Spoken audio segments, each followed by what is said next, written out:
Hi, I'm Danielle. I volunteer with a nonprofit organization and support people in their recovery journey to be emotionally and spiritually mature.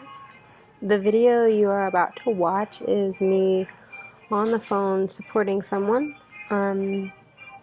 who is struggling because she felt really triggered by a comment that a guy she's been dating made about his daughter, as well as his ex wife. And we talk a lot about how this is really indicative of my protege's own insecurities and own childhood experiences and her own inner child woundedness. And so, yeah, we talk about how to nurture the inner child and how to not, what's not nurturing to the inner child. As well as we just talk a little bit about this whole sort of dating thing that she's in. We'll call it sober dating. And basically some things that she can do and that we can do to see if some of our thinking and feeling around someone is just our own insecurities, or if there's actually some red flags there about the other person, how much of it is our part and how much of it is legitimate, right-sized, mature emotion for the situation. So yeah, I hope you get something out of this, and again, you're welcome to watch it, but it might not be too visually stimulating. Perhaps even just listening, you will pick up a couple of gems here and there for sure. And I'd love it if you would support me and perhaps leave a comment, subscribe to my channel, give me a thumbs up. Thanks so much. I hope this helps you out.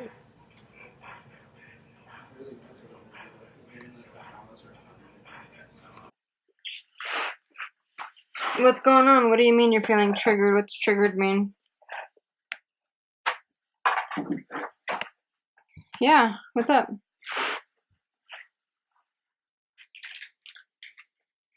Okay, so last Saturday, you and this guy FaceTimed and talked and just connected during the day Saturday, and it ended up being like a total of like 5 hours.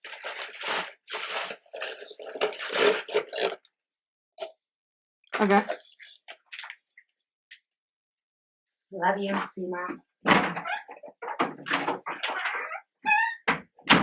tomorrow. My fellow employee just left and spanked my butt and said I love you, so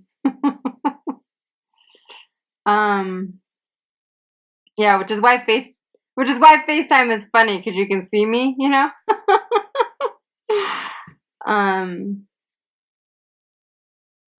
Hold on, you froze for a second. I heard you and this gentleman have been talking for about a month, and you've noticed yourself start to go into this kind of like obsessive thinking about what exactly? Yeah, I mean, I think that's, I don't know if it's healthy or not, but I mean, it's definitely pretty normal that, so you're saying like, so you guys have been talking-ish for about a month. For the last 3 weeks, it's been like more consistent, and you've developed feelings for him that are both romantic feelings and sexual feelings.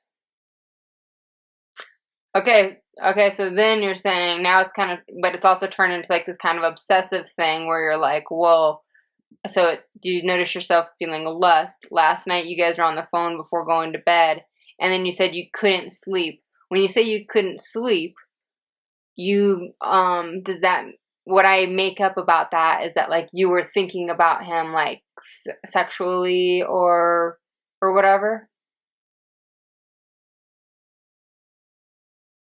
Mhm. And then today, during the day, did you work today or not? You did. And then you found yourself being distracted from work because you had romantic and or sexual thoughts about him? Yeah.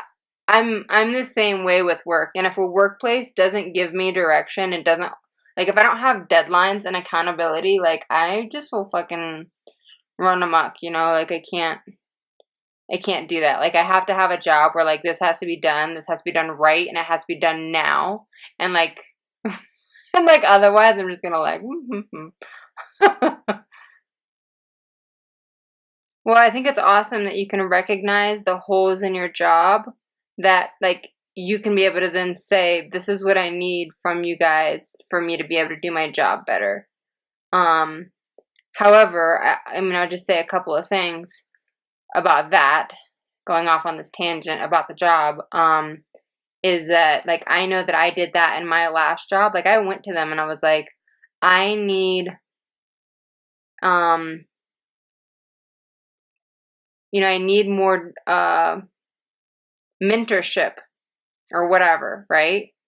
Because I would have questions about things, and I would even try to ask my boss, and my boss would literally tell me,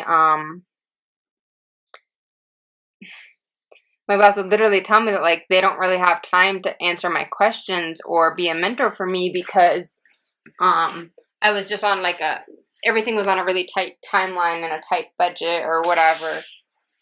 So, like, they couldn't really give me what I need. They couldn't make it look the way that, like, I needed it to look for me to do well in that job.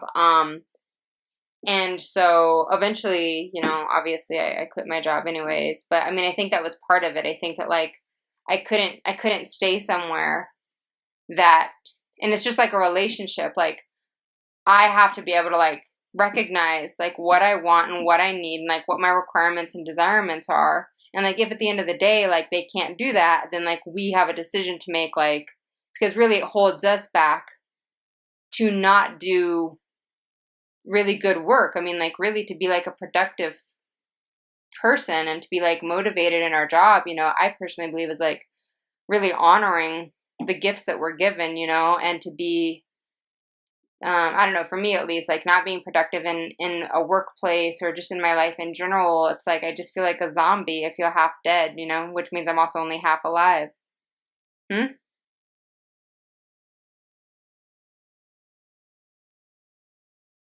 Yeah, no, I get it. Like, because, I mean, to feel guilty about it, it makes perfect sense, because especially because from what I've seen with our conversations together, like, you do this thing kind of too, where I think you're kind of like a human doing as well. Like, you get a sense of accomplishment or, like, value from, like, the work that you do. Okay, where's this guy from? Oh, okay, yeah, I think you did tell me about him, but only briefly. All right, let me make sure I understand. So you guys met a month? Huh? No, sorry, no. So, you guys met a month ago. Where'd you guys meet at? Online, obviously. And so then 3 weeks ago, you guys started talking more frequently. When did the frequency of this communication really start upping? Like, but so then now you said that, like, you guys have been reading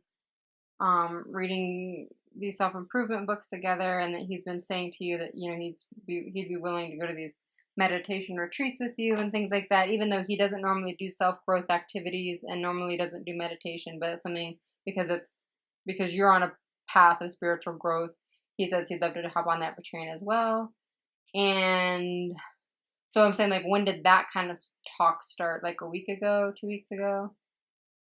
Yeah, no, you're fine. Yeah, no, I get it. Like, you're just giving me the background for right now, and I'm making sure I understand the background. That's why I asked. So so first of all, let me ask you this. Is he buying your plane ticket to where you guys are meeting?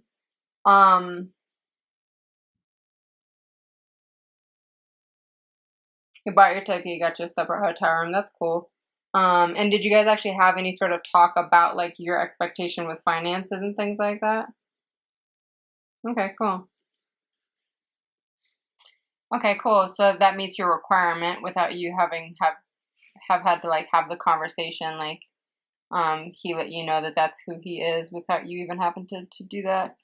And then, all right, so then my question then was, when did you guys start reading this book together? And when has like the level of sort of like commitment and or like engagement gone up? Like if you guys have really been talking seriously for like 3 weeks, when did so you guys have, for the last week at least, you're saying you guys have been like pretty intense, talking like several hours on the phone, or whatever, and then, but he's saying like that's really abnormal for him.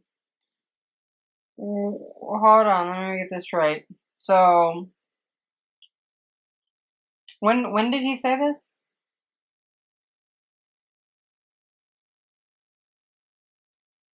Okay, so there's two things I hear going on with you then. So you were saying that you're triggered because 30 minutes ago you got off the phone with him. He was visiting his daughter. Huh? FaceTime, whatever. You guys are having a conversation. He's visiting his daughter, who's still very young, and he said that he hopes that his daughter grows up to look like his mother because her mother. He hopes his daughter grows up to look like her mother, his ex-wife, because his ex-wife is very beautiful and is 5'10", and you feel triggered. And then you're also talking as well, and we'll put this on the back burner to talk about later, but we also need to address what you said originally too, which is the sort of being distracted last night before going to sleep, and maybe even being distracted at work today or whatever. But yeah, the two are connected though, right?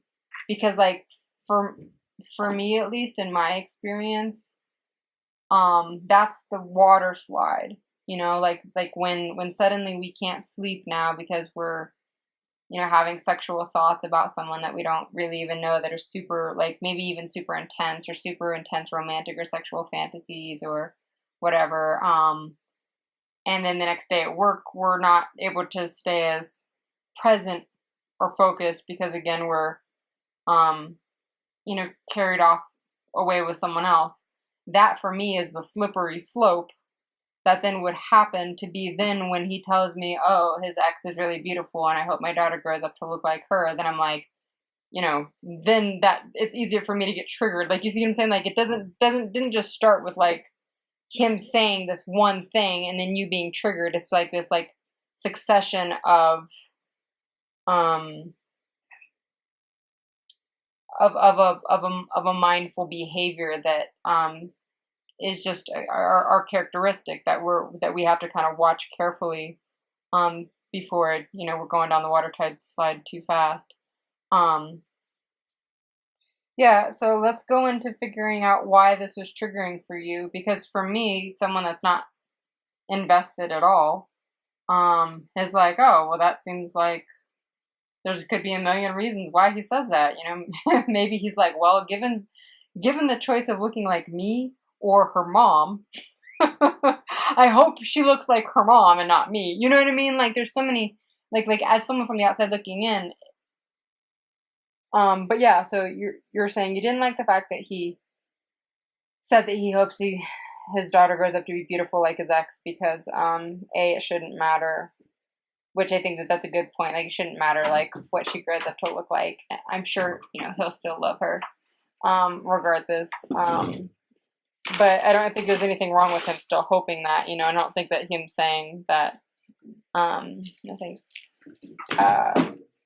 like he like it doesn't seem right now that there's any worry about like whether or not he would accept her if she's not beautiful. But there could be something for you with your childhood about that, where maybe when you were a child, maybe you sort of in a way advocating for this young child of his right now and thinking to yourself, like, it shouldn't matter what she grows up and looks like because you need to love her anyways. Like, is there anything from you in your past that you can recall, like, where you felt pressured to like be, I mean, a beautiful child? I mean, I know you said like your mom had you modeling when you were young and that kind of thing. I mean, like, do you think that there's anything around that particular point that if you weren't pretty and you didn't grow up to be pretty, that no one was going to keep loving you and giving you time and attention? I'm so sorry to hear that. I mean, as a child, like for you to say that the reason that you weren't abused as much as you you would have been had you not been a pretty child as well as a very sweet child, which you used the phrase I was a naturally sweet child, but I might even question that, to be honest with you, because if you're not getting abused as much because you act sweeter, you might not have been able to advocate for yourself, and your reality, your thoughts, your feelings, um, your right to have to say no or to disagree and have just your own personhood, and I just can imagine that that would be just like kind of like in a way like maybe made you feel like kind of good and like in a way like allowing you to adapt to not be abused, but at the same time like I feel like deep down like there would really feel like this like for me at least like this fear of like a withdrawal of love if I'm no longer oh so sweet, and if I'm not pretty then like yeah that's to have to know that your caregivers um your mother's partner and who's abusing you and your mom who's finds value in your attractiveness and your sweetness and taking pride I think in you being in modeling school as a child and stuff and doing modeling and whatnot, like to gain your value from that instead of who you really were, and to have a fear of like the withdrawal of love that you might experience. Yeah, I think that's really sad.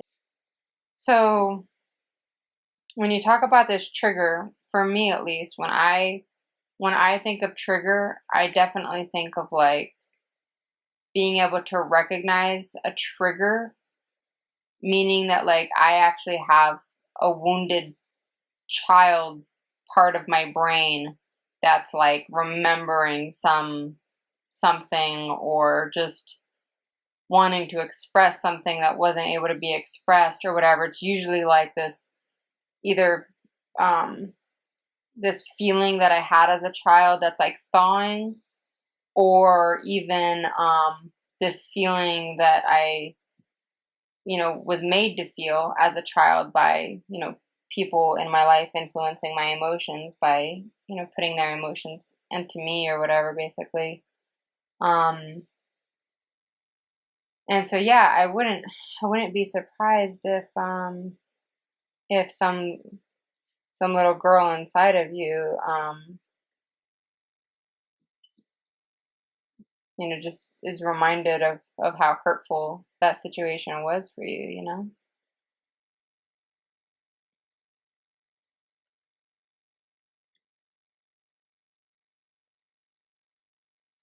Yeah, exactly. Yeah, and that's actually the next thing I was thinking, because then you said like the part number two is that like not only should it not matter how your daughter's raised or whatever, but then you're like, and my own issues around that. Is that sort of where you're going with the second part? Is like having fear that he's maybe somehow superficial, or is that different? Sorry. Yeah, no, I 100% agree. I mean, for you to be saying to yourself, is this someone who, especially because he's given you a lot of comments about how you look, with your guys' FaceTiming, and you're saying that he finds you very attractive, and then this comment about his daughter and his ex-wife, and then it's like, oh, well, You know, if I get cancer or if I get wrinkles or if I get, you know, whatever, if I age at all, which I do every day, and I no longer have this quote unquote, you know, these looks or whatever, like, does he value looks at some sort of superficial level, or is he capable of true intimacy, you know? I mean, I think that that's a very valid question, but is that part of your trigger? Like, are you feeling like triggered? Is there some sort of like feeling with the other one? There's like this like feeling of like overwhelm of like, yeah, so what's this feel like? What does it feel like? This part of it. Yeah, so what I'm hearing too though is not only is there like this fear about whether or not he's healthy or superficial or whatever, and this sort of sadness as well that you say that's going along with that. When it comes to when you say that like you're like, oh, it really shouldn't matter, like whatever she looks like. I also heard some anger, you know. So I feel like a part of me, excuse me, I feel like a part of you also like expressed some anger about like kind of in a way like wanting to like defend or stand up for like this innocent girl, like you know, she deserves love no matter what she looks like. You know, which is like kind of cool for sure, you know. So I definitely sensed a little bit of anger, and I could be wrong about that, but that's like kind of what I picked up on for that. And then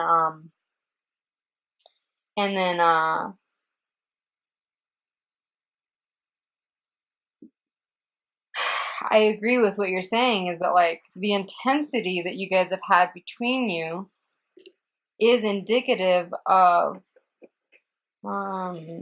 or at least I don't know if I'm going to say oh it's indicative of, but like would give me cause for concern about whether or not um it's just sort of like innocent budding love, or it could be like you were saying is like, and that's something that you've experienced before in the past, is someone comes on very hot and heavy at first, and then gets to know you as a person, and then doesn't want to be involved with you anymore. And I feel like your past experience with that um, was the fact that that individual who did that to you previously was like not okay with you being a real person. And once you became a real person with flaws and quirks and um, you know, just preferences and challenges, that then he wasn't interested in doing that, and that's at least in my understanding, you know, true intimacy, when we can hear someone else's reality um,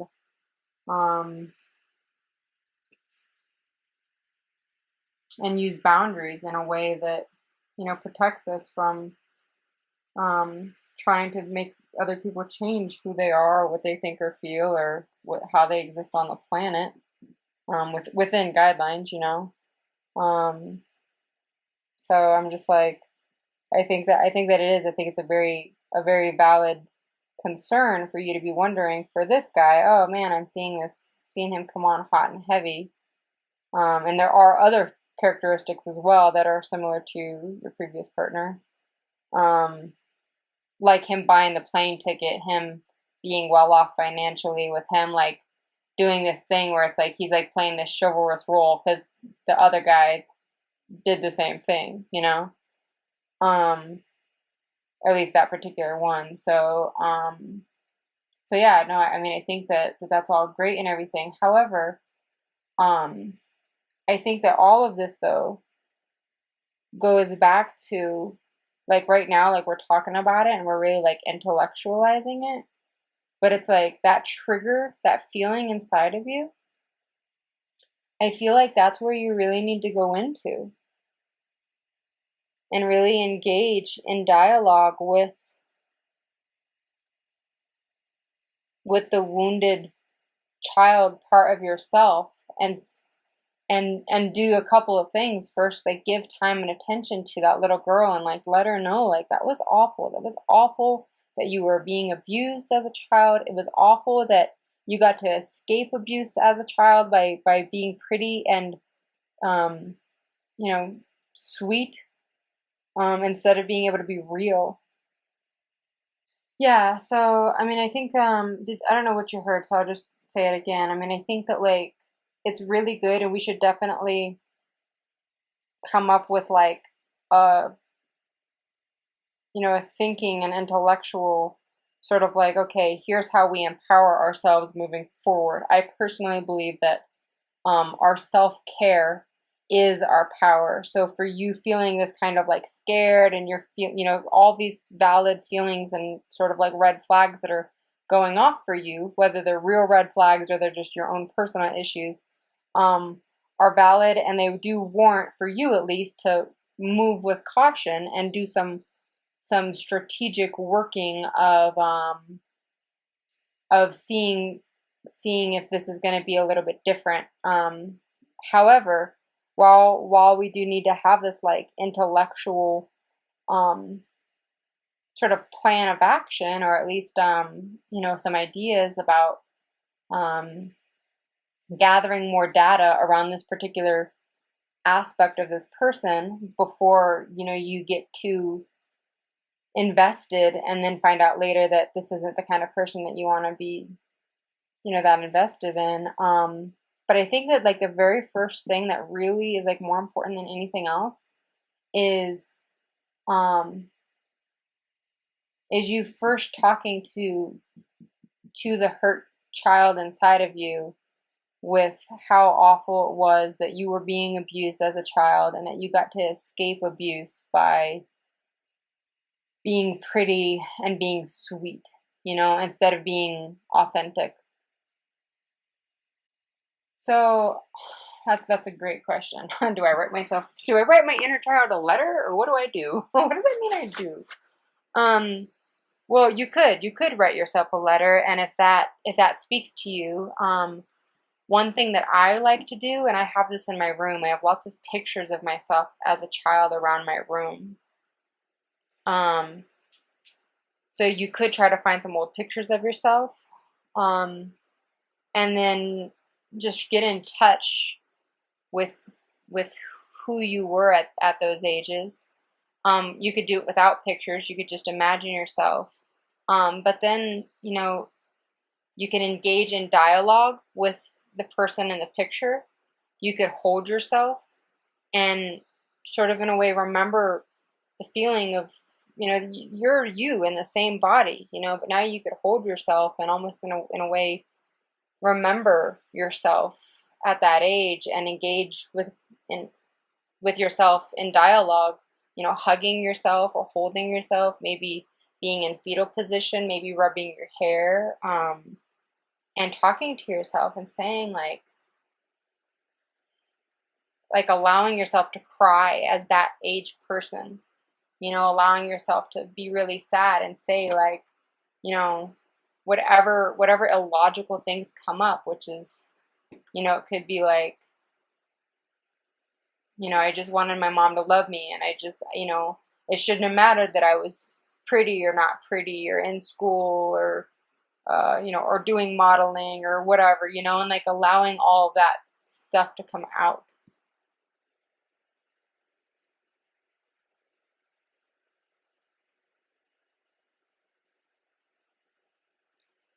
Yes.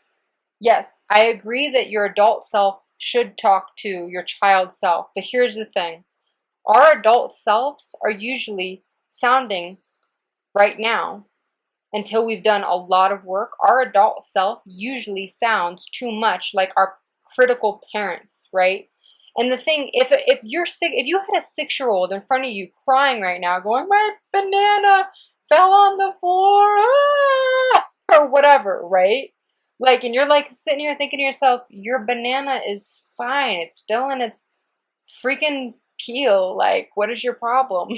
Like, why are you crying? Like, you know what I mean? Like, you wouldn't go and say, look, like, and I feel like even like these quote unquote, like a lot of people that are like healthier parents of sorts go and they just try to say, look, there's no reason to be sad, like, and they don't even have to be mean about it. They can be nice and be like, oh, look, there's no reason to be sad. The banana's fine, blah, blah, blah, like, or whatever, right? But it's like, what a child really needs is for someone to come and say, oh, that really sucks that you dropped your banana. I'm really sorry that you dropped your banana. If I could make, if I was the creator of the universe, I would make it so the bananas never drop. You know what I mean? Like, validate the fact that the banana dropped and the child is sad about it. If the child wants to be fucking sad because she dropped her banana, she's allowed to be sad because of that, regardless of whether or not it makes any sense to us, you know? And then once we allow the child to be sad and own her reality and not try to fight her for her reality and say, yeah, that really sucks. You dropped your banana. That's, that I can hear how distressed you are, Like, only after we've, like, validated the fact that, like, she's a person and she's allowed to have her thoughts and feelings or whatever, then after she's released her emotions, then passively we can come in and then say, oh, but look, it's actually still in its peel. Lucky for you, like, or whatever, right? Like, only after we've allowed first the child to, like, be a child and have her reality, then can we possibly come in as parents and try to make her feel better and try to help her learn how to manage and soothe her emotions. But if we're from the get-go cutting off her reality and saying that there's nothing even wrong, that's not the same as then helping her transition into figuring out what tools she can use to manage and soothe her emotions, which are usually like, I need a hug. I'm feeling sad. I dropped my banana. It's ruined now. I want a hug, or I want someone just to listen to me while I cry about it. I don't know. I mean, I don't know what yours will look like, but I know that yes, the parent should, quote unquote, talk to the child, or at least could talk to the child and help the child get over whatever it is they're feeling. But I don't feel that, like, that's the priority. Or at least like the order of operations. The order of operations from my point of view is first allowing the child to experience her reality. And we've talked about this. When I go into a childhood ego state, I am literally saying things and feeling things that are so illogical. But I just get to a point now where I'm like, I just allow myself to say all these things that make no sense as an adult. Yeah, exactly. Exactly. Like in regards to maybe one of my exes or whatever, right? Like even though, like, me as an adult, I'm like, I don't even want to be with that person because I don't think that they have the things that I want in a partner. But when I'm triggered in this childhood state, I just want to cry and be like, I cry and I'm like, and you didn't love me. And I did this, and I did that, and da da da, and he blah blah blah, and in my mind I want to villainize him, and in my mind I want to, I just want to, like, it's just all this craziness. I can't even, like, get there right now because of me being in my adult state, because it just seems so absurd. If my child self started crying, and what came out of my child self mouth is, I'm not lovable, then I seriously would allow myself to say that. But and yes, I would not intervene as the parent right at that moment and say, you are lovable, you are lovable. No, I would say, I know it feels like you're not lovable. I know it hurts. I know it hurts really bad. I know that your parents made you feel like you weren't lovable. I'm so sorry that you don't feel lovable, or I'm really sad that you don't feel lovable. Instead of, like, contesting the child's reality, I would just affirm, I hear you. I hear that you don't feel lovable. And I'm sorry that you don't feel lovable. I'm sorry that these people didn't take good care of you and you made up that you weren't lovable because of their bad care. You see the difference?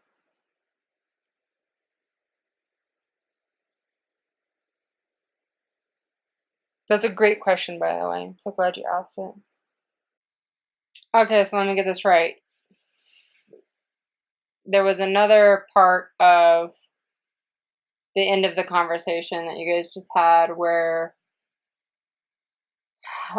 he sent you a picture of his friend's wife that's like super hot and or whatever, and he was being, yeah, like exactly, but like it somehow made sense or whatever, and he wasn't like being, yeah, no, exactly. So like he wasn't being like, oh, check out this hot babe or whatever, but like for whatever reason it made somewhat sense. But at the same time, you're like, I don't know if that's a red flag that like he values looks like overly or too much or whatever.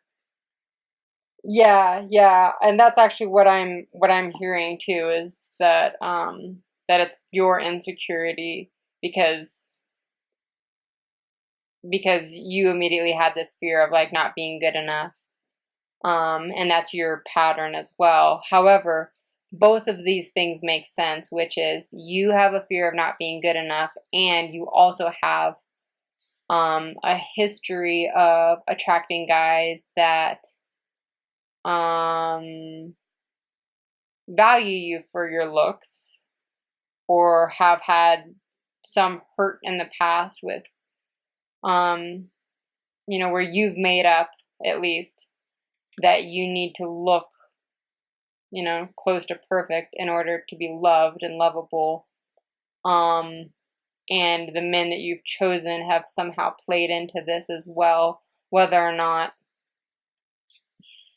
that was an inherent characteristic of them, or it was something that you helped create because of your own insecurity or whatever. But and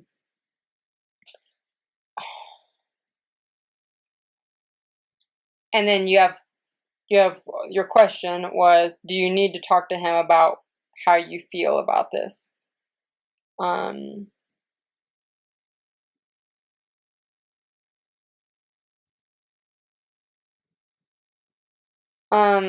So there's two things going on, right? Well, I think really two questions. So the question, do I tell him how I feel? And then also the question of, how do I gather more information about who he is, to see if he's a good prospect for a satisfying long-term relationship or not, and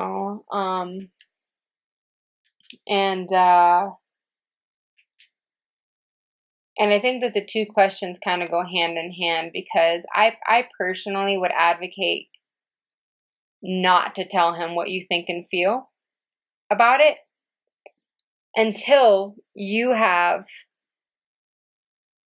some sort of tangible request from him. And you might never have a tangible request from him. But I feel like you're, and I'm not saying by any means that this is like the way that your healthy relationship needs to look like moving forward for forever, right? Because I think that like in a healthy relationship, we can tell our partner what we think and what we feel, and kind of, do some of our processing of things sometimes with them or whatever. But I feel right now, because we don't, I feel that when we process what we think and what we feel without having like a tangible request from our partner, that, or even if we have a tangible request, right? Like, let's say you were going to go in and you're going to be like, you said this yesterday, and when you said that, I felt shame, like I wasn't good enough, and I thought, whatever I thought, and I would really like it if in the future you did this or that different, right? Which, first of all, I think is totally ridiculous to be doing at this point in the relationship. Second of all, I feel like saying all of that, even still, at this point in the relationship, it would really just come down to you first. I would even say journal and say, when he said this, what I thought about that. And you kind of know this. Maybe you don't need a journal, but like meditate or whatever. But like, think about what you thought and what you felt. You thought that you weren't good enough. You felt shame. You felt fear. You felt whatever. And like, from all that, what then is the tangible action that needs to happen? And is that action something that he needs to do differently? Or is it action that you need to do, whether or not it's differently or just moving forward or whatever? I personally feel, from everything that you said, that the tangible action that needs to happen moving forward is you self-caring, which is like, you, like, maybe when you guys get together, to see each other, like we've talked about before, you make yourself a 5 out of a 10 looks wise. Maybe for the actual like event that you guys go to together, maybe you like doll yourself up for that. But then for the entire rest of the weekend, you let your gut hang out. You don't do your hair, you don't do your makeup, you know, like all of, I would just say like try to like put yourself where you don't look perfect and you actually, if anything, look like less than desirable. So then that way, like, you know that he's that. I mean, I'm not saying don't take a shower and stink, but I am saying first and foremost, I'm gonna have to go in a second, but I am saying also you need to have bottom lines. I suggest having bottom lines around your sexual behavior when getting together with him. Like having like no, yeah, like at least, and of course, like we've talked about, this can change, you know, but like at least today, before you go and visit him, have some sort of like, this is what I think would be healthy to do or whatever for this, for us at this stage in our relationship. Yeah, and what I'm saying is write that down. Okay, so if he says to you, oh, it seemed like you might have been kind of upset yesterday when we got off the phone or whatever, like, was anything wrong or whatnot? I mean, obviously, you know, go with what your higher power tells you. My intuitive feeling about it, though, is for you to say, yeah, I kind of had some uncomfortable emotions come up. Come on in. Everyone knocked. Yeah, I know you gotta close. Okay, I'll wrap this up right now. I have to go. But if he says anything about it, then you can just say, yeah, I had some uncomfortable emotions come up. Thanks for noticing, or whatever. And then just squash it. Like, and then if you're like, oh, well, what were those? Just be like, I'm not comfortable talking about it right now or whatever. It really wasn't that big of a deal.